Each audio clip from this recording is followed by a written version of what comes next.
სტუდია.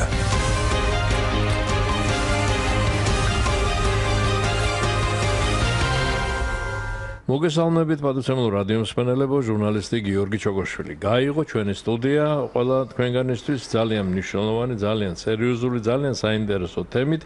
მოკლედ რომ წარვადგინო თემა დღეს გვექნება საუბარი ამერიკის შეერთებული შტატების ვიცე-პრეზიდენტის მაიკ პენსის ვიზიტის შესახებ, რომელიც 2 დღეს გრძელდებოდა ვიზიტის შესახებ საქართველოში. თუმცა თქვენ ძალიან კარგად იცით ჩვენო რადიო მსმენელებო, რომ ეს ვიზიტი კიდევ 2 ქვეყანას მოიცავს ევროპაში ამერიკის პრეზიდენტის ვიცე-პრეზიდენტის ჩამობრძანება ასეთი შინაარსის გახლდათ, რომ 3 ქვეყანას უნდა სწვეოდა ის ჯერ ესტონეთში ჩაბრძანდა ბატონი მაიკ პენსი, შემდეგ საქართველოში ჩამობრძანდა და ახლა დღეს უკვე იმყოფება მონტენეგროში. საქმე ის გახლავთ, ამასაც შეგახსენებთ, რომ ამ ქვეყნებიდან მხოლოდ საქართველოა ნატოს არაწევრი ქვეყანა. ესეც ალბათ ძალიან ბევრი რამის მიმანიშნებელია და კიდევ რა რისი მიმანიშნებელია, რას უნდა ველოდეთ უშუალოდ ამ ვიზიტიდან, ამ ვიზიტის შემდეგ, ურთიერთობები როგორ გაგრძელდება 2 ქვეყანას შორის, მათ შორის სამხედრო სტრატეგიული პარტნიორობა და ურთიერთობა როგორი იქნება, ამის შესახებ გესაუბრება ჩვენი სტუმარი, ბრიგადის გენერალი, ანალიტიკოსი, სამხედრო პოლიტიკური და უსაფრთხოების საკითხებში ბატონი ამირან სალუქვაძე. მოგესალმებით ბატონ ამირან, დიდ მადლობას მოგახსენებთ მობრძანებისთვის. მადლობთ მოწვევისთვის, მივესალმები თქვენს მსმენელს და მაყურებელს და მოხარული ვარ აი ამ თემაზე, რომ დღეს ვისაუბრებთ ვრცლად. მადლობა კიდევ ერთხელ. ბევრი მაქვს დაგროვდა სათქმელი ამ. კი, სათქმელი ნამდვილად ბევრია, ძალიან საინტერესო ვიზიტია და ძალიან საინტერესო ეტაპი დაიწყო უკვე, არა მხოლოდ საქართველოსთვის, არამედ მთლიანად რეგიონისთვის და აი ამ ყველა ფერზე ალბათ რასაც მოვასწრებთ ჩვენი საერთოდ რასაც მოგცემ საშუალებას, ყველაფერ ამაზე ვესწრებით ჩვენ ძირფას რადიო მსმენელებო, მოგაწოდოთ ინფორმაცია, ჩვენ გვაქვს შეკითხვები მომზადებული ბატონი ამირანისთვის, მაგრამ როგორც ყოველთვის თქვენს მოგცემთ საშუალებას, რომ ჩაგვერთოთ გადაცემის მსვლელობაში და თქვენს დაუსვათ შეკითხვები ჩვენს სტუმარს. ამისათვის აი ამ ტელეფონებით უნდა ისარგებლოთ 240 91 92 და 240 92 92. ასევე გეგმავთ გადაცემაში ჩავრთოთ პარლამენტის თავდაცვისა და უშიშროების კომიტეტის თავმჯდომარე ბატონი ირაკლი სესიაშვილი. ახლა სიტყვა ჩვენ სტუმარს, ბატონ ამირანს. ბატონ ამირან, ძალიან ბევრი თემა მართლა და ძალიან საინტერესო ვიზიტი იყო და თან იმ ფონზე და იმის გათვალისწინებით, რომ სწორედ ამ დღეებში ძალიან საინტერესო სწავლება გაიმართა, სამხედრო სწავლება, მათაც შეხვდა ამ სწავლების მონაწილეებს ამერიკის ვიცე-პრეზიდენტი და აი ამ ფონზე უამრავი საკითხია უკვე, რომელზეც გვინდა თქვენი კომენტარი მოვისმინოთ. მთავარი გზავნილი მაინც იყო ალბათ ის, რომ თქვენს გვერდით გავართ, ასეთი განცხადება რომ გააკეთა ამერიკის ვიცე-პრეზიდენტმა. ბატონ ამირან, ვიდრე თქვენ გადმოგცემთ სიტყვას, მოდი ჩავრთოთ ჯერ ბატონ ირაკლი გველოდება თურმე უკვე ხაზზეა. ბატონ ირაკლი, მოგესალმებით. მოგესალმებით, მივესალმებით თქვენს მსმენელს. მაშასა ირაკლი სესიაშვილი, პარლამენტის თავდაცვისა და უშიშროების კომიტეტის თავმჯდომარე. ბატონ ირაკლი, დღეს ჩვენ ვსაუბრობთ ამერიკის ვიცე-პრეზიდენტის მაიკ პენსის ვიზიტის შესახებ და თქვენ ბატონი ამირანია ჩვენთან სალუქვაძე ჩვენთან სტუმრად და სტუდიაში. თქვენ თუ შეიძლება გაგვიზიარეთ თქვენი მოსაზრება, თქვენეული შეფასება როგორია ამ ვიზიტის შემდეგ, გუშინ გავაცილეთ უკვე საბატიო სტუმარი. მე ვიტყოდი, რომ შეგვიძლია თამამად ვთქვათ, რომ ეს იყო ისტორიული ვიზიტი ჩვენი ქვეყნისთვის. თუ ნებას მომცემთ თავად პენს დავესესხები და შეგახსენებთ, რომ მან ახსენა სიტყვა მოკავშირე. ჩვენ მუდმივად აქამდე ვსაუბრობდით სტრატეგიულ პარტნიორობაზე. რაც მართლაც შინაარსობრივადაც ასე იყო, მაგრამ გაჩნდა ჩვენს ურთიერთობაში ახალი, საკმაოდ თამამი და ამბიციური სიტყვა მოკავშირეობა. და ეს მართლაც ასე არის, თუ კი უკვე ჩაუღრმავდებით ყველა იმ გზავნილს განცხადებას, რაც ბატონმა პენსმა გააკეთა. პირველ რიგში ალბათ ამ ყველაფრის საფუძვლად უნდა დავასახელოთ ის, რომ ჩვენი ქვეყანა მე ვიტყოდი, კაფეოთ ყალიბდება სტაბილურ ქვეყნად, ეს ძალიან მნიშვნელოვანია, იმიტომ რომ სტაბილურობა არის მთავარი საფუძველი, რომ მოკავშირეთ ქვეყანა აღიარებული იქნას.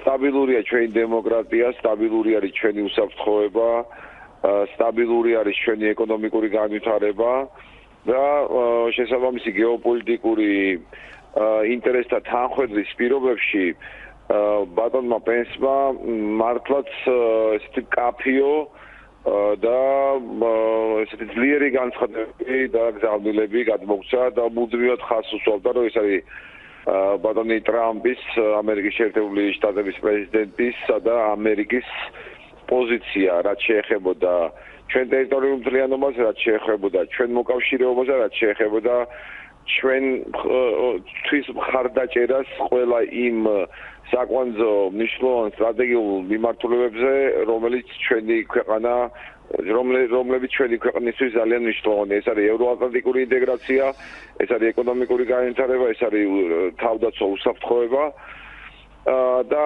აი ეს ყველაფერი მე მაძლევს იმის, ასე ვთქვათ, იმედის გამოთქმის უფლებას, რომ ჩვენ გადავდივართ ახალ ეტაპზე ურთიერთობის. ძალიან პოზიტიურად შეფასდა და ბატონმა პენსმა რამდენჯერმე აღნიშნა ბოლო 5 წელი და მიღწეული წარმატებები.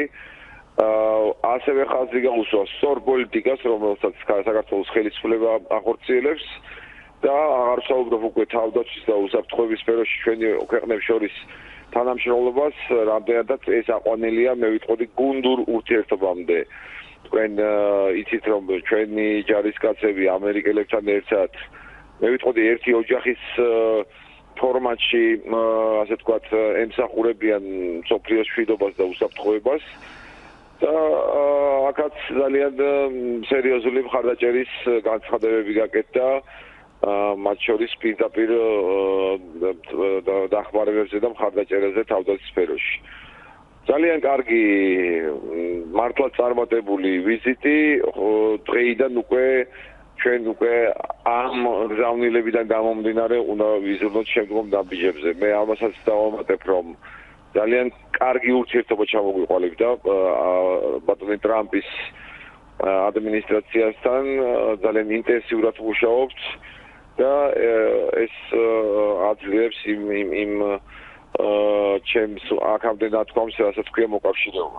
კი ბატონო, დიდი მადლობა ბატონო ირაკლი. მადლობთ რომ ჩაგვერთეთ გადაცემაში, წარმატებებს გისურვებთ.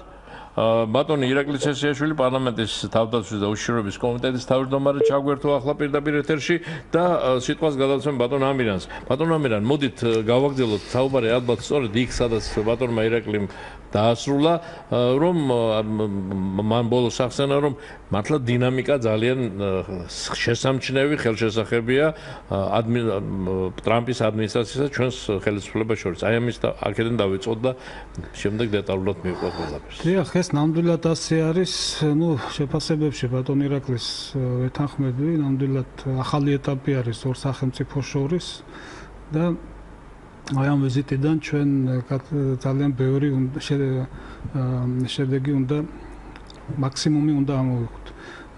რაც ეხება თქვენს კითხვას, ფაქტიურად ინაუგურაციიდან პირველივე კვირეებში შედგა საგარეო საქმეთა მინისტრის ვიზიტი ამერიკის შეერთებულ შტატებში, რაც ნიშანდობლივია.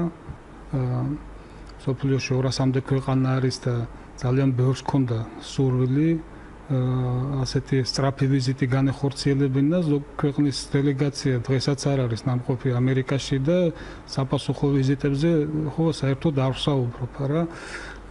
ამას შემდგომში მოყვა პრემიერ-მინისტრის საკმაოდ ხანგრძლივი და ნაყოფიერი ვიზიტი. სხვა ვიზიტების განხორციელდა, თუ სწორად მახსოვს, თავდაცვის მინისტრიც იყო ამერიკაში, სხვა მინისტრებიც იყვნენ, მგონი ჯანდაცვის მინისტრი და ასე შემდეგ. ანუ საკმაოდ ინტენსიური ურთიერთობა ჰქონდათ როგორც მთლიანად კაბინეტის ხელმძღვანელს, ასევე სხვადასხვა მინისტრებს ვაშინგტონში, თეთრი სახლის სტრუქტურებში. და ამისი ლოგიკური გაგრძელება იყო უკვე ფაქტიურად პირველ ნახევარ წელიწადში ამერიკის მეორე პირის ვიზიტი, მისი პირველი ევროპული ტურნის ფარგლებში, ეს ყველაფრის თქმელი არის. შემთხვევით გავსი რამ არ ხდება და არ იგეგმება, რომ არა ორხრივი ინტერესები, რა თქმა უნდა, ამერიკის შეერთებული შტატების ინტერესები საქართველოში და რეგიონში ეს გაცხადებულია და რა თქმა უნდა, ამის შედეგიც არის, მაგრამ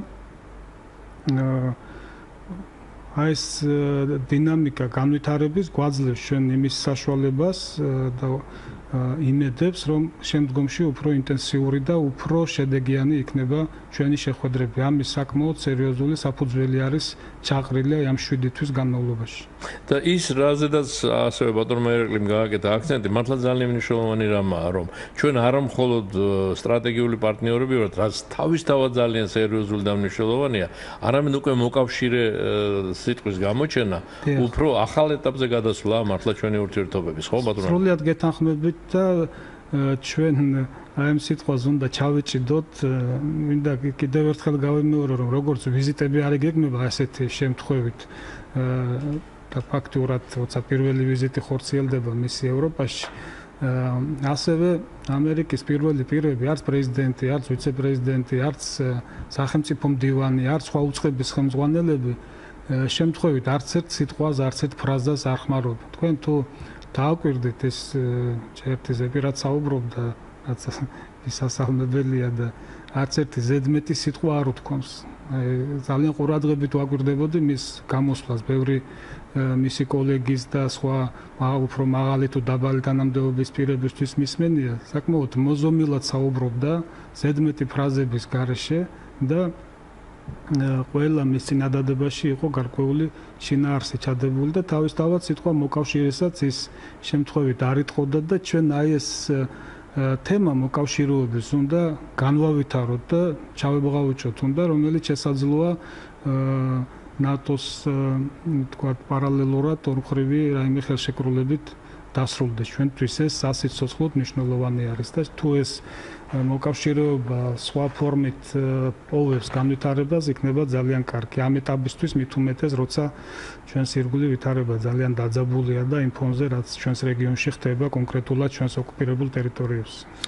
ბატონო ამირან, კიდევ ერთხელ გავიმეორებ ჩვენი იმ მსმენელების საყურადღებოდ, ვინც გვიან შემოგვიერთდა და მოგმართავთ, რომ თქვენ ხართ ბრიგადის გენერალი, ანალიტიკოსი სამხედრო პოლიტიკურ და უსაფრთხოების საკითხებში და მოდით სამხედრო თემას შევეხოთ განსაკუთრებული ხაზგასმით. იმ სწავლებებს, რომელიც გაიმართა ერთობლივი ძალებით ამ დღეებში და რომლის მონაწილეებსაც ასევე შეხვდა ამერიკის ვიცე-პრეზიდენტი. პირადად ჩემთვის და ალბათ ძალიან ბევრისთვის შეიძლება გასაოცარიც იყო, რომ აი ამ სწავლებებში მართალი აზერბაიჯანის მხარე არ მონაწილეობდა, მაგრამ ჩვენს ჯარისკაცებთან, ამერიკელებთან ერთად მონაწილეობდნენ თურქეთის და სომხეთის შეერაღებული ფორმირებები, ცოტა უხერხული ქვედანაყოფები. მე როგორც დილეტანს ალბათ მეპატიებ ამ სიტყვის გამოყენება. მათი სამხედროები, თუნდაც ასე მარტივად რო ვთქვათ, სომხეთის და თურქეთის სამხედროები გვერდ მონაწილეობდნენ. აი ესეც ძალიან საინტერესო რამაა და ჯერ ამაზე მინდა კომენტარი გთხოვოთ. ჩვენ საერთოდ ისტორიულად გვაქვს ესეთი შემაერთებელი ფუნქცია გამაერთიანებლის კავკასიაში და ასეთ ამ შემთხვევაში ჩვენ საქართველოს გულისხმობდია და ასეთ ერთობლივ სწავლებებს რა თქმა უნდა ქვეყნები საკმაოდ დაპირისპირებული არიან განსაკუთრებით აღიარების მერე და ყველა მიცის ხო ეს სკანდალი ტრადიციულად აქვს ძალიან დაპირისპირებული ურთიერთობები, გენოციდის თემა, ყარაბაღის თემა და ასე შემდეგ. და ამიტომ ვამბობ, რომ საქართველოს თავისი ფუნქცია, აი ეს გავსი ღონისძიებებით, ფორუმებით, კონფერენციებით უნდა განავითაროს და ჩვენი ფუნქცია უნდა დავებრუნოთ კავკასიაში. რაც ეხება სომხეთის მონაწილეობას, როგორც კუხოს წევრი ქვეყნის და რუსეთის მოკავშირეს რეგიონში, მოყვა ამას რუსეთის განცხადება, რომ ისინი გაგებით ეკიდებიან, სხვა სხვა გზა არ არის, უნდა გაიგონ. და ძალიან კარგია ეს სხვათა შორის ორხრივი ურთიერთობების კუთხითაც მეგულისმო ქართულ სომხურ ურთიერთობებს. ასეთი ესე იგი თვითონ სწავლების დინამიკიდან გამომდინარე და მასშტაბებიდან გამომდინარე, რომელიც წლიდან წლამდე ფართოვდება, იქნება იმის საშუალება და ალბათ ასეც იქნება შემდგომში, რომ უფრო მეტი სახელმწიფოები უნდა მოვიწვიოთ ჩვენ ამ სწავლებებში და არ უნდა შევზღუდოთ ეს იმითი, რამდენად დაპირისპირებულები არიან ისინი ერთმანეთთან. ზუსტად ჩვენს ასე ვთქვათ არენაზე, ჩვენს სივრცეში უნდა მოხერხდეს მათი ასე ვთქვათ ნდობის აღდგენა და თუნდაც დიალოგი. აი ესეთი რიგითი სამხედროების დონეზე. მაშინ ცუც ვერაფერს ვერ ხედავ და პირიქით მივესალმები. ხოლოდ ქება რო არ გამომივიდეს, მინდა რომ შემდგომ სწავლებებში, რომლებიც გაისაც ჩატარდება და თუნდაც ახლა დახურვისას ცერემონიალში სწავლების გახსნის და დახურვის ცოტა შევიტანოთ კორექტივები და დავასახელოთ ყველა ის სახელმწიფოები, მივმართოთ ყველა იმ სახელმწიფოების წარმომადგენლებს, რომლებიც იქ მოწყობილნი არიან სამხედროების გულისხმობ, მათ ქვედანაყოფებს, ვაჩვენოთ ისინი, ვაჩვენოთ დროშები, სიმბოლოები მათი, რომ ამას ცოტა მეტი დატვირთვა უნდა მივცეთ და არ იყოს მხოლოდ ისე, რომ ძირითადად მივმართავდით საქართველოს და ამერიკის არმიების წარმომადგენლებს. აი ეს იქნება ჩემი შენიშვნა და სურვილი როგორც დახურვის ცერემონიალისთვის, ასევე შემდგომი სწავლებებისთვის, რადგან უამრავ საერთაშორისო სწავლებებზე ვყოფილ ვარ, უამრავი გახსნა და დახურვა მინახავს და აი ეს რიტუალები არის ჩემი აზრით დასახვეწი. მით უმეტეს მონაწილეებზე ალბათ ძალიან დადებითად იმოქმედებდა, ასეთი აქცენტირება. დადებითად იმოქმედებს, ამას სულ სხვა დატვირთვა ექნება მათთვის და არა მხოლოდ უნდა ვაჩვენოთ და წარმოვადგინოთ, არამედ უნდა გახსნის დროს უნდა დავასახელოთ თუ ვინ მონაწილეობს, რა შემადგენლობით, ზოგი შეიძლება პირველად მონაწილეობდეს და იმასაც უნდა გაესვას ხაზი, რომ აი ეს ქვეყანა პირველად მონაწილეობს და მივესალმებით მათ, უნდა შევხვდეთ ოვაციებით და რაღაც განსხვავებული მარშებით და ასე შემდეგ. უამრავ რიტუალს ითვალისწინებს ეს ასეთი ღონისძიებები, სამხედროების ამის გამოცდილება და ზოგადად სამოქალაქოებსაც, პროტოკოლის სამსახურებს ყველას ამის გამოცდილება გვაქვს, რაშიც არა გვაქვს, შეგვიძლია დავეზიაროთ ჩვენს საერთაშორისო პარტნიორებს და აი ამ კუთხით მინდა რომ უფრო გავალამაზოთ და დავტვირთოთ ეს სწავლებები. მადლობა, ბატონო ამირან, კიდევ ერთხელ როგორც სამხედროს ბრიგადის გენერალს მოგმართავთ უკვე ასეთი კითხვით. აი სამხედრო თვალსაზრისით რითი იყო ეს სწავლებები მნიშვნელოვანი? სწავლებები ჯერ გრძელდება. პირველ რიგში ეს არის საერთო სტანდარტების დანერგვა და ერთენაზე საუბარი, ეს ძალიან მნიშვნელოვანი არის, როცა ჩვენ მივდივართ ნატოსთან ინტეგრაციის კუთხით და ამის გარდა ეს აახლოებს არმიებს, აახლოებს თავდაცვის სამინისტროს, უწყებებს ურთიერთობები ყალიბდება სამხედროების დონეზე, ოფიცრები იქნებიან თუ ქვედარგოლები და პოლიტიკურადაც ეს ძალიან მნიშვნელოვანია. მნიშვნელოვანი არის ჩვენი არმიის განვითარებისთვის, რათა წამყვანი ყველამ ვიცით, რომ ახლა სწავლებაზე რა თქმა უნდა იქნება ამერიკის შეერთებული შტატების არმია და აი იმ სტანდარტების და იმ სათყოფნის მაღალი დონის დანერგვა იქნება ძალიან მნიშვნელოვანი ჩვენთან პროფესიონალიზმის.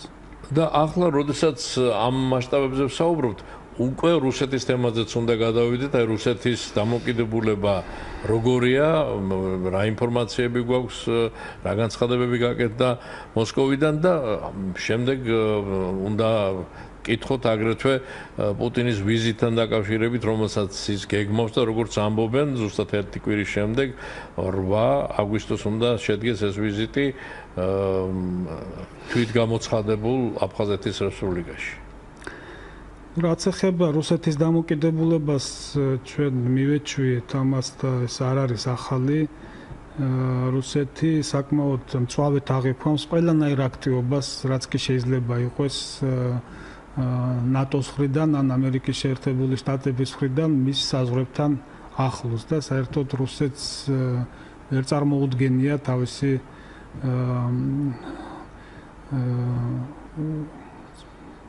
ცხოვრება ასე ვთქვათ მარტივად აი ამ ბუფერული არსებობა უნდა მეთქვა უბრალოდ აი ამ ბუფერული ზონების გარეშე ანუ მიუხედავად იმისა რომ გვიცავს ამოდენა კავკასიის ქედი მათთვის ისეთნაირად აღიქმება თითქოს მათ მიწაწყალზე ხდებოდეს ეს ყველაფერი თუმცა ისიც არის რომ ამ ყოფილ თავის ასე ვთქვათ თავისი იმპერიის შემადგენელ ნაწილებს ისინი დღესაც აღიქვამენ თავისი გავლენის სფეროებად და მიუღებელია ნებისმიერი აქტივობა საქართველოში ასევე სხვა პოსტსაბჭოთა ქვეყნებში ნატოს და ზოგადად დასავლეთის მხრიდან ფაქტიურად მთელი ეს 2 დღეა აქტიურად მიდის ამ თემების განხილვა რუსულ თოქ-შოუებში განიხილეს ვიცე-პრეზიდენტის ვიზიტიც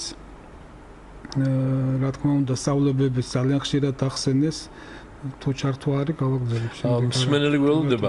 კარგი, მოვისმენოთ მაშინ მისი კითხვა და შემდეგ გავაგრძელებთ. კი ბატონო, მით უმეტეს პუტინის ვიზიტზე ჯერ არ გისაუბრეთ. ალო გისმენთ? მოგესალმები ბატონო გიორგი, მოგესალმები ბატონო ამირანს. გამარჯობა. მოგესალმება ორიოდე შეკითხვა თქვენთან. კი ბატონო, ბრძანეთ. ამერიკის შეერთებული შტატები უჭერდა და ხარს უჭერს საქართველოს ტერიტორიულ მთლიანობას. ასევე ნატო და ევროკავშირი უჭერდნენ და ახლაც უჭერენ ხარს საქართველოს ტერიტორიულ მთლიანობას, მაგრამ ეს მიმართულია ჩემი აზრით უფრო რუსეთის წინააღმდეგ, კიდევ რომ არ გაძლიერდეს რუსეთი. საქართველოს მათ აინტერესებთ იმდენად, რამდენადაც რუსეთის გავლენა შემცირდეს კავკასიაზე. მეორე, ამერიკა თუ ისე ამერიკას კარგი ურთიერთობა აქვს ირანთან. თუ ჩვენ სტრატეგიული მოკავშირეები ვართ და ამერიკის შეერთებული შტატები ჩვენი მეგობარია, რატომ გვაზის თავზე ასე ირანი და ირანელები თბილისში რატომ გრძნობენ თავს ასე გალაღებულად? და ერთი კიდე ასეთი. რუსეთს რომ მოაღიზიანებთ და მოვითხოვთ უარყოს აფხაზეთისა და ეგრეთ წოდებული სამხრეთ ოსეთის დამოუკიდებლობა. ამერიკის შეერთებულმა შტატებმა ხო შეიძლება მიმართოს ნატოს წევრ ქვეყანას თურქეთს და თურქეთმა მისცეს კულტურული ავტონომია დაუკლარჯეთ. მეც ვერ მოვითხოვთ ჩვენ. და იქნებ იცოდეთ დაუპასუხა მაიკ პენსმა ნაცების წევრს მელიას სააკაშვილის შესახებ. მადლობთ. მადლობთ, დიდი მადლობა. ახლა ვიდრე ვუპასუხებთ ამ მეორე მსმენელი არ გველოდება თუ შეიძლება თუ გნებთ პირდაპირ მსმენელს ვუპასუხეთ და შემდეგ ისდება გავაგრძელოთ.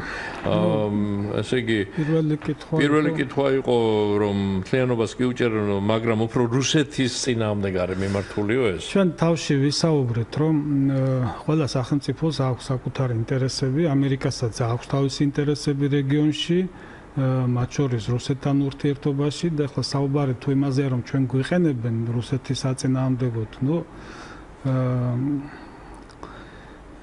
მოდი ჩვენს ინტერესებზე ვისაუბროთ, ანუ ამ შემთხვევაში ჩვენი ინტერესები ემთხვევა თუ არ ემთხვევა. რა უფრო გვირჩევნია ჩვენ? ვიყოთ მარტო ამერიკის და დასავლეთის მხარდაჭერის გარეშე რუსეთთან ამ სივრცეში თუ ვიყოთ ჩვენს პარტნიორებთან. თან ამ რეჟიმში როცა არც ველაპარაკებით ერთმანეთს. ხო, დალაპარაკება შეიძლება იქიდან სათყოფნა იყო და თუ ეხლა აქედანაც კეთდება განცხადებები. წითელ ხაზებს თუ გადავალთ, დიდი სიამოვნებით დაგველაპარაკებიან, მაგრამ წითელი ხაზი ჩვენთვის რაც არის ცნობილია ყველასთვის, ხომ? ეს არის ტერიტორიული მთლიანობა.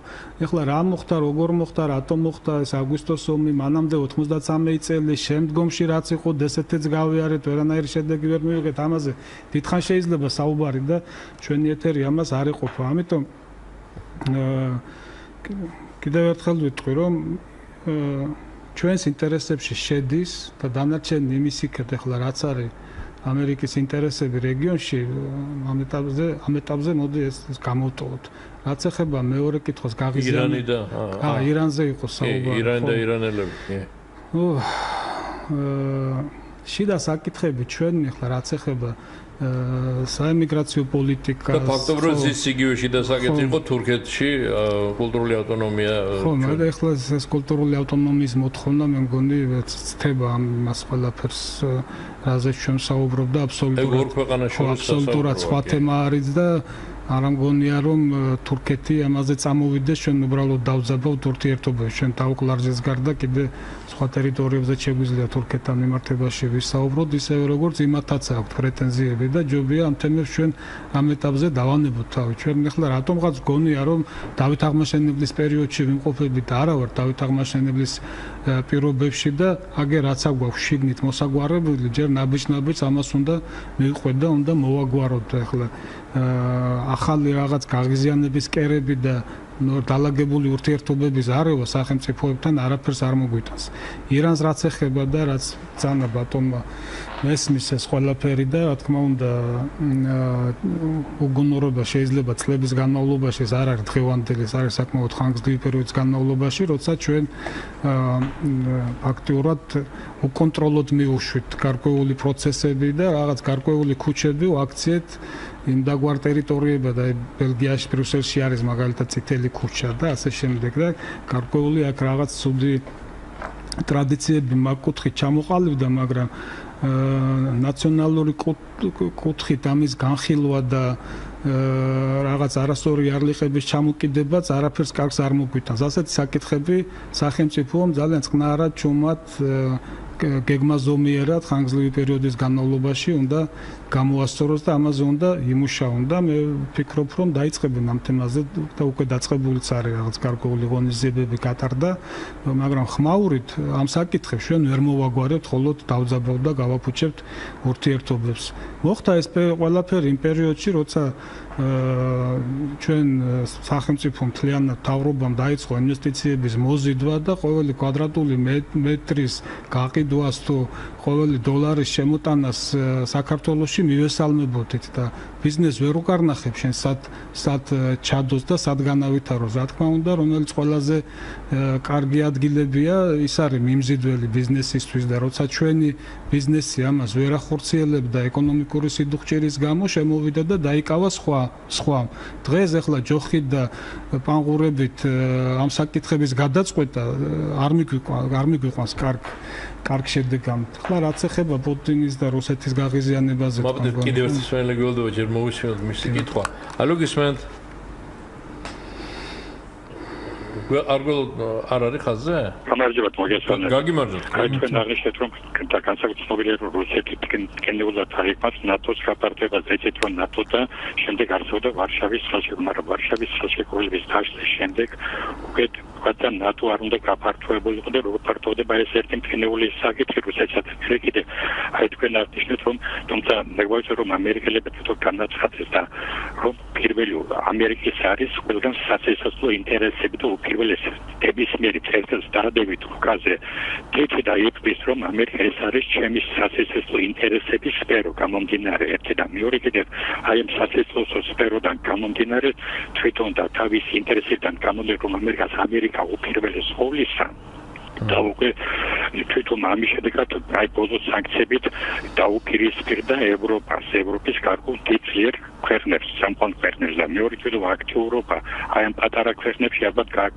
გაგრძელებული არის სიმძლივრის სიკვდილის საპირწონე და მესამე კიდე რო დავამატებთ ამას თუნდაც რომ პარტნიორი მაგრამ გვავიცდვა რომ ჩერჩილის გამონათქვამი ამერიკას ინგლისის უპირველესი არის ქვეყნის ინტერესები და პარტნიორები შეიძლება შეიცვალოს აი რამდენად მუდმივად დარჩებით თქვათ ამერიკის პარტნიორად მოკავშირეები არაფერს მუდმივ ხომ აი შეიძლება ვითარდება დავჩებით რა მუდმივ მოკავშირეებად დიდი მადლობა ჩვენ სმენელებს ჯერ პირველი სმენელის ბოლო კითხვას მელიას რა უპასუხაო ეს მელიას რა უპასუხა ნამდვილად არ ვიცი მაგას ვერ გეტყვით არ დავსწრები ვარ შეხვედრას განცხადებებიდან გამომდინარე შეიძლება გარკვეული ქვეტექსტების ამოკითხვა და ახლა მაგას არ შეუდგები ბატონმა მელიამ თვითონ განაცხადოს მე გაღიზიანების თემას დაუბრუნდები და კითხვა ქონდა მგონი კი არის სხვა რეგულდება მაგათი კი რეგულდება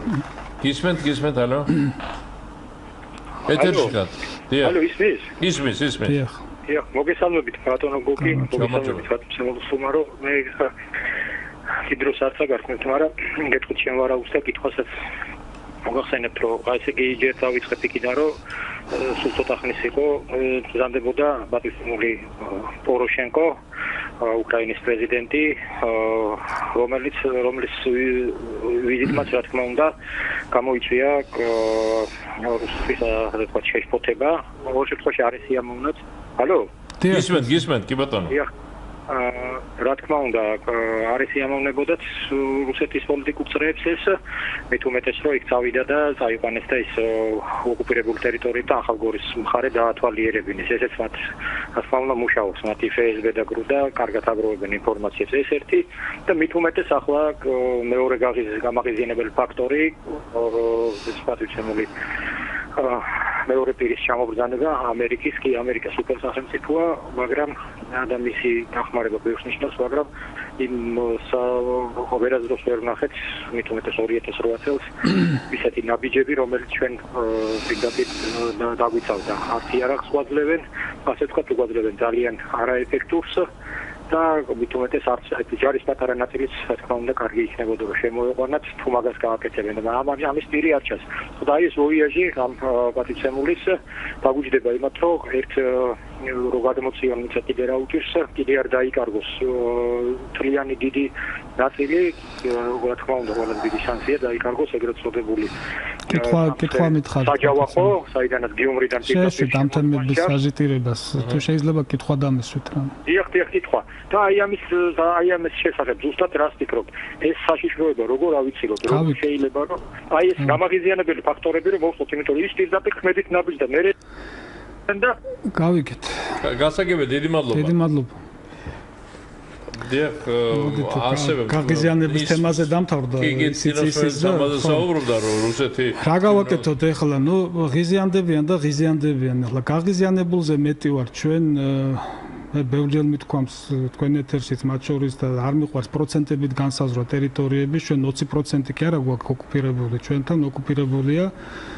სამაჩაბლო და აფხაზეთი კონკრეტულად თავის ძველ ადმინისტრაციულ საზღვრებში და ეს ფსოცავი ოკუპაციას ტერმინი კარგი იქნება თუ ჩავანაცვლეთ ნუ ავიტაცებთ ხოლმე ერთი ადამიანის რაღაც ნათქვა მოდას ისინი ავლებენ უკანონოდ საოკუპაციო ზღვარს ეგრეთ წოდებული სამხრეთ ოსეთის ადმინისტრაციულ საზღვრებში ეს არის უკანონო საზღვრის გავლება საოკუპაციო საზღვრის ეს სახელი სრულად არის საკმარისი იმისათვის და ეს ფსოცავი ოკუპაცია ყოველ დღე ტყუილად აფრთხობს ინვესტორს აფრთხობს ტურისტს და აუარესებს ეკონომიკურ ვითარებას აუარესებს ხალხის განწყობას ხო აი ეს რა ქვია რაც ეხება კიდევ ერთხელ გაღიზიანების თემას ჩვენც გაღიზიანებულები ვართ იმ შედეგებიდან გამომდინარე რაც ბოლო 27 წლის განმავლობაში გვაქვს რუსეთთან ურთიერთობაში და რა გავაკეთოთ ახლა მარტო ვიყოთ მარტო ველაპარაკოთ რუსეთს არავინ არ ჩამოვიდეს შევწყვიტოთ ურთიერთობები ასეთი ვიზიტების გარეშე სახელმწიფო ფეხზე ვერ დადგება და ყველა ინვესტიცია და ყველა მსხვილი პროექტი რაც უნდა განხორციელდეს საქართველოში ზუსტად ასეთი ურთიერთობებიდან გამომდინარე არის ახლა რა ინტერესები აქვს ამერიკას ყველა მკითხველი ამ კითხვას სვამს და ბატონო ისიც კი ბრძანა ამ სვენელო რომ ნატო არ ვიცი მე საკუთარი აზრი გითხრათ არა კარგ გაფართოებაზე იყო ასეთი შეთანხმება როცა იშლებოდა საბჭოთა კავშირი და გამოყავდათ ბაზები და ასე შემდეგ ასეთი შეთანხმებები არსებობდა საბჭოთა კავშირის შემდეგ რუსეთს და დასავლეთ შორის მაგრამ ნატო თავისითაც არ ფართოვდება მოდით ახლა ცოტა სიღრმისეულად შევხედოთ საკითხს არ ვიყავით ჩვენ საერთოდ ნატო არც ფიქრებში გქონდა და არც ოცნებებში 90-იანების დასაწყისში დაუშვათ მე ყოველთვის ვამბობ დაუშვათ ჩვენ შეცდომები მოგვივიდა 90-იანებში და შევცვით რაღაც საკითხებში აფხაზეთში დაუშვათ მე არ ვამბობ ის საერთოდ ომი ყოველთვის ორმხრივი პროცესი არის და შეცდომები ყოველთვის ორი მხრიდან მოდის იქედანაც იყო აქედანაც იყო ამაზე საუბარი არ არის მაგრამ დაუშვათ და ჩვენ ვართ 100% დამნაშავე ეს ნიშნავს იმას რომ თუ რუსეთი ჩვენი სტრატეგიული მოკავშირეა თუ მოძმე ერია თუ ერთი სარწმუნოება გვაქვს რომ აიღოს და სამმხრივად გადაწყვიტოს ყველაფერი და მოაგვაროს თუ ვერ ხედავდით იმას, რომ მთელი 13 თვის განმავლობაში 92-93 წლების ომში ვისთან ქონდა საქმე, ჩვენ აფხაზეთი გვედგა წინ და აფხაზეთის არმია მხოლოდ არ ედგა იქ იმას ოფიციალური რუსეთი უკან ფარულად, სხვა დრო იყო უბრალოდ და მაშინდელი რუსეთი დღევანდელივით ვერ ბედავდა, ვერ აკეთებდა იმას, რომ ოფიციალურად გამოეცხადებინა თავისი მხარდაჭერა, მაგრამ ის ფარული მხარდაჭერები ჩვენ ხო ვიცით არა? ამის შემდეგ კი ბატონო შეწყდა ომი და როგორ შეწყდა ისიც ხომ კარგად ვიცით. ჩვენ ხო ვიცით რომ რუსეთი რომელიც იყო შვამავალი და რომლის შვამავლობით და გარანტიით დავზავდით, გამოვიყვანეთ მთელი მძიმე ტექნიკა აფხაზეთიდან, артиლერია, ტანკები და დავრჩით ხომბარმტყორცნების და ზოგიერთებს იქ ბიჭებს გადამალული ქონდათ რაღაც ასევე მსუბუქი შეიარაღება, აი იმის ამალა დავრჩით ცესლასროლი იარაღის ამალა და შემოგვიტიეს. ეს ხო მოტყუება იყო, ეს ხო სიცრუე იყო. ეს ხო ვიცით ყველა, ჩვენ ხო არა ვართ 15 და 18 წლისანი, ეს ხო გავიარეთ. ამის შემდეგ ხომ შევედით დსთ-ში.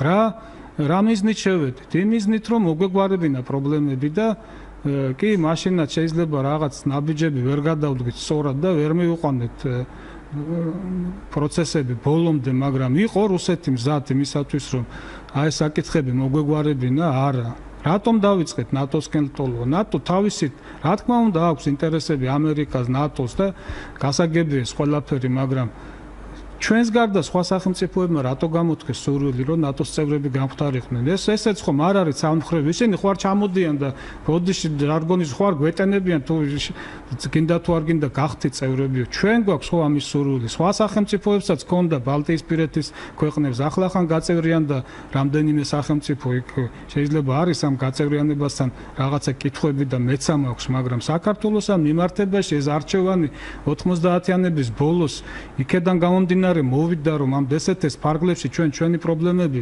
ვერ გადავწყვიტეთ და ცინიზმის და ორმაგი სტანდარტების ნიადიმაზე გავატარეთ ფონზე მთელი ეს წლები. ეს ხომ ვიცით კარგად. დღეს უკვე აღარ უარყოფენ სხვათა შორის 90-იანების ომებში რუსეთის ფორმირებების მონაწილეობას, როცა თავის დროზე უარყოფდნენ.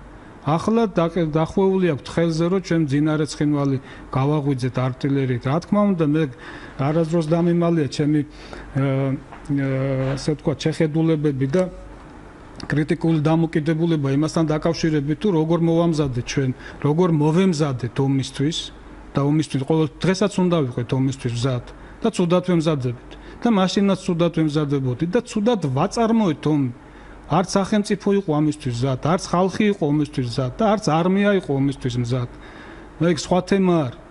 მაგრამ მოდით ახლა დაუბრუნდეთ ჩვენ იმას, რა ქვია, კი, გვეუბნებიან რომ რაღაცების შეცდომები დაუშვა და ვინ დაიწყო ომი ცალკე სხვა თემაა ახლა.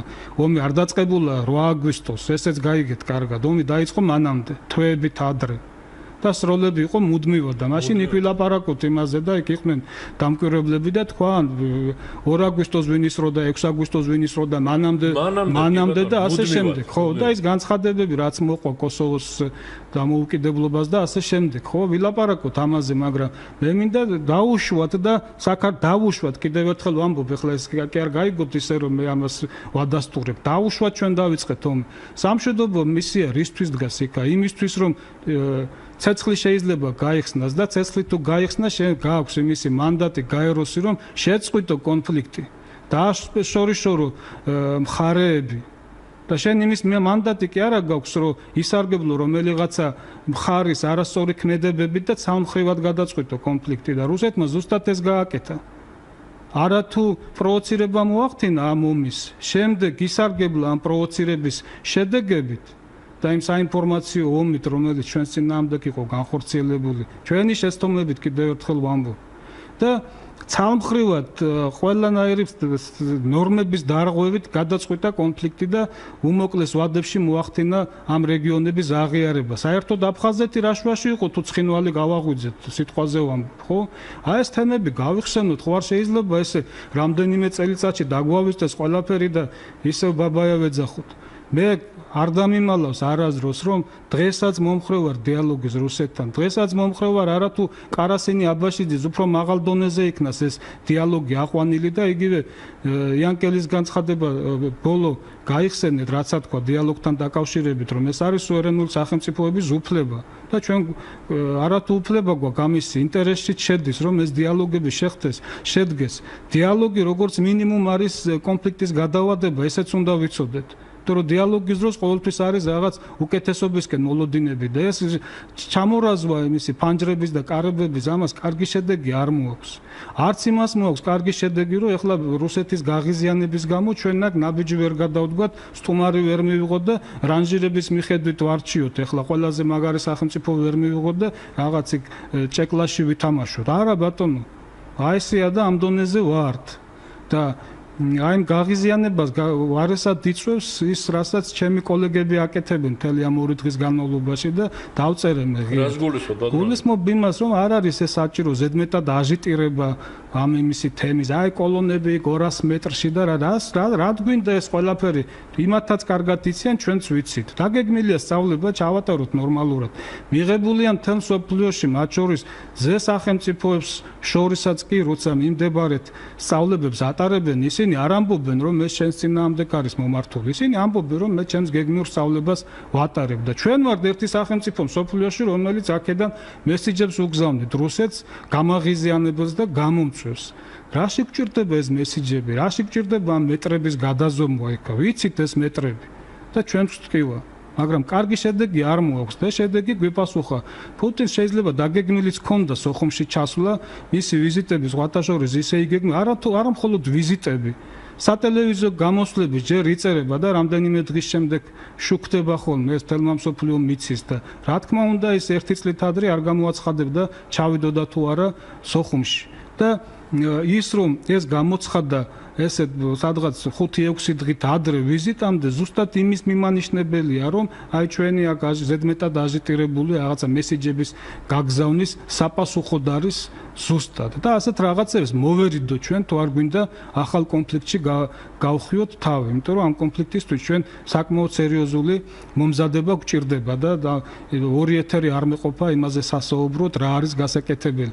რომ დავასრულო ეს თემა კიდევ ერთხელ ჩვენი გზით უნდა ვიაროთ, მაგრამ ეს გზა არ ნიშნავს იმას, რომ ზედმეტ გაღიზიანებებზე წავიდეთ. აი ეს ბალანსი უნდა დავიცვათ. ზოგიერთებს რატომღაც ვკითხულობ აბსოლუტურად თითქმის ყველაფერს, რაც იწერება სოციალურ ქსელში და ყველანაირ მედიაში ბეჭდვითი იქნება თუ ელექტრონული მედია ამ თემებთან დაკავშირებით და უამრავი ადამიანის პოზიცია ვიცი და არის რაღაც ისეთი ისა, რომ დამოკიდებულება, რომ თუ ესე იგი ნაკლებად გამომწვევი ხარ რუსეთთან, ესე იგი რაღაცა ხმა გიკანკალებს. არა, ეგრე არ არის. სახელმწიფო საქმეები არ კეთდება ხმაურით. აი ესეთი საქმეები, რაც ჩვენ გვაქვს მოსაგვარებელი, ოკუპაცია, ჩვენ ხომ არა გვაქვს ოკუპაცია, ისეთ ხელწამოსაკრავ სახელმწიფოსთან მოსაგვარებელი არის სახელმწიფო, რომელიც დღეს თავის შინაგან განწყობაზე ვლაპარაკობ რუსეთის სამხედრო პოტენციალით არის ზენიტში ბოლო 30 წლის განმავლობაში. და ასე აღიქვამენ ისინი თავის დღევანდელ მდგომარეობას და სტატუსს და აქვთ პრეტენზია, რომ სოფლიოში იყვნენ ერთ-ერთი სერიოზული მოთამაშე, პირველი და მეორე თუ არა. აი ამ სახელმწიფოსთან გვაქვს ჩვენ მოსაგვარებელი და სახელმწიფოსთან, რომელსაც დღეს რო დაუждე მოლაპარაკების მაგიდასა, რაც მე გესაუბრეთ, აი ჩვენი 25-27 წლის ისტორიას ვერ დაუმტკიცებთ სიმართლეს, მაგრამ უნდა ველაპარაკოთ. და ლაპარაკი არ ნიშნავს ხმის კანკალს. არც გამოწვევა არის ნორმალური, რადგან გამოწვეულების მე ვიცით რა ქვია ვერიფოი საქართველოში ომი რო დაიწყოს ნახევარს იმათსა, რომლებიც ესეთ რაღაც მესიჯებს აგზავნიან. ამიტომ ეს კარგად უნდა გავეაზრო და აუცილებლად მინდა კიდე ერთი თქვა თუ მოვასწრებ. ხო, უსმენ მე აი ამ განცხადებებს 2 დღის განმავლობაში გადაცემებს ток-შოუებს და თუნდაც აი ამ ესე იგი უმნიშვნელოვანეს ვიზიტს მართლაც ჩვენი სახელმწიფოსთვის მხარდამჭერ განცხადებებს, რომელიც ამერიკის ვიცე-პრეზიდენტის მხრიდან კეთებოდა და თუ ის საუბრობს, ესე იგი ამას საუბრობს არა მხოლოდ ამერიკის პრეზიდენტი, ეს უნდა გავიგოთ კარგად, ეს არის თლიანად ამერიკის პოზიცია. იქ დავინახეთ ხო ჩვენ ახლა დონალდ ტრამპთან მიმართებაში როგორ მუშაობს სახელმწიფო მანქანა, რომელიც ცნობილია და ამას არ დაუბრუნდები, მთელი მსოფლიო საუბრობს ამ თემაზე, ხო? ანუ აქ პიროვნებებზე არ არის დამოკიდებული ეს განცხადებები, ეს არის ამერიკის შეერთებული შტატების მისი სახელმწიფო ყველა შტოს პოზიცია ჩვენთან მიმართებაში. ეს მარტო მაიკ პენსის ან დონალდ ტრამპის პოზიცია არ არის. და კეთება რაღაც ისეთი განცხადებები, რომ თავრობა არაფერს ვაშია, ეს ამერიკა თავისი დაკეთებს, მათ საქართველოს უყვართ განსაკუთრებულად და საქართველოსთვის არ არის ეს ასე. და ჯობია აი კიდევ ერთხელ წელიწადია დაახლოებით ამ თემას მუდმივად ვიმეორებ. თელ პოლიტიკურ სპექტრს მოუწოდებ, თელ მედიას, თელ საექსპერტო საზოგადოებას, მესამე სექტორს, ყველა მოქალაქეს საერთაშორისო არენაზე დავანებოთ თავი ერთმანეთთან ბრძოლას და ძიძგილაობას. უნდა ვიყოთ ყველა ერთხმაზე უნდა ვლაპარაკოთ. მე მქონდა მოლოდინი, სადღაც 60-70% მაინც იმისი, რომ ამ ვიზიტს მოყვებოდა რაღაც უნისონში შეფასებები და არ იქნებოდა ისევ ერთმანეთის წინააღმდეგ გამოყენებული. ასევე მიუღებელი არის ჩემთვის ის გარემოებები, რაც ხდება ხოლმე ტრადიციულად ჩვენთან, როცა ჩამოდის აქ მაღალი დონის წარმომადგენლები სხვადასხვა ევროპული თუ სახელმწიფოების თუ ამერიკის შეერთებული შტატების და იწყება რაღაც რიგში ჩავდგებით და საჩივრებით მივიდივართ. ხალხო, ჩვენი საკითხები აგერ გვაქვს შიგნით მოსაგვარებელი. არის არჩევნო ურნა და ურნიდან ურნამდე 4 წლიანი, 5 წლიანი პოლიტიკური პროცესი და აქ გადავწყვიტოთ და ხალხს ველაპარაკოთ. ვერ გავიგე კრემლი რატომ უნდა შევცვალოთ იმითი რა ქვია თეთრი სახლით ან ბრეჟნევი რატომ უნდა შევცვალოთ ანალოგიური რაღაცა პიროვნებით სხვა სახელმწიფოს. რა არის ეს ჩივილები ვერ გავიგე. აი ჩემთვის ეს არის კატეგორიულად მიუღებელი. მე რო ვიყო დღეს ოპოზიციაში მე ამერიკის შეერთებული შტატების პრეზიდენტთან ან ვიცე-პრეზიდენტთან თუ მექნებოდა მაგის შესაძლებლობა რომ მესაუბრა ანალოგიურად როგორც ქონდაც ხო ეს მე საუბრებოდი მას საქართველოს იმ პრობლემებზე რომლებიც საერთოდ არის მოსაგვარებელი ეს არის ოკუპაცია ეს არის თავდაცვის უნარიანობა ეს არის ნატოში გაწევრიანება ეს არის სხვა ევროპულ სტრუქტურებში ინტეგრაცია აი ამ საკითხებზე ვესაუბრებოდი დანარჩენი საკითხები აგერ მაქვს ჩემთვის მოსაგვარებელი არის მედია არის ტრიბუნა და ვებრძოლოთ აქ პოლიტიკურმა პარტიებმა ერთმანეთს შიგნით და ანალოგიური თემა არის ოკუპაციის თემა რომელ თემაშიც ასევე მთელი საზოგადოება უნდა იყოს გაერთიანებულები და ნუ დაგვავიწყდება ეს ისტორია, რომელიც შეიძლება ცოტა ემოციებით რისთვისაც ბოდის ვიხდი შევახსენე საზოგადოებას.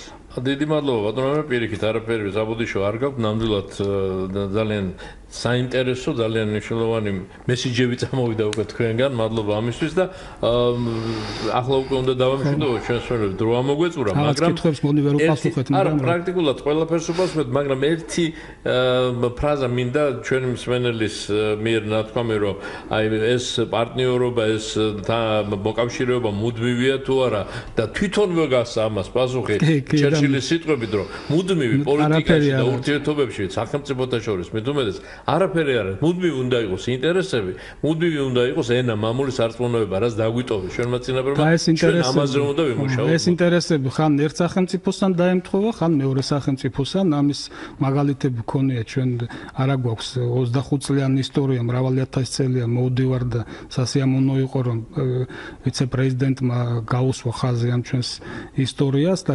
რაღაცებში გაერკვია შეისწავლა აქ ასე რომ ეს დამოკიდებული მხოლოდ ჩვენზე არ არის დამოკიდებულია იმ ჩვენს მეზობლებზე და სხვა სახელმწიფოებზე და ამთხვიოს როგორც თქვენ ერთი მაგალითი მომიყვანეთ იმისი რომ რუსეთმა თავის ინტერესი დათმო და ასე ვთქვათ თავისი არა მხოლოდ საქართველოს რომელიმე მეზობელი ქვეყნის ინტერესს ასე ვთქვათ მოარგო არა რატომღაც ჩვენ უნდა მოვერგოთ იმიტომ რომ დიდია კი ბატონო ძალიან ბევრ ამას მოვარგებთ ძალიან ბევრ ამას დავთმობთ ზუსტად ენის მამულის და სარწმუნოების გარდა დიდი მადლობა ბატონი ამირან სალუქვაძე იყო ჩვენი სტუდიის სტუმარი ბრიგადის გენერალი ანალიტიკოსი სამხედრო პოლიტიკური და უსაფრთხოების საკითხებში მადლობა ბატონო მე თქვენთან ერთად მადლობას მოვახსენებ ყველა ჩვენს მსმენელს მომავალ შეხვედრამდე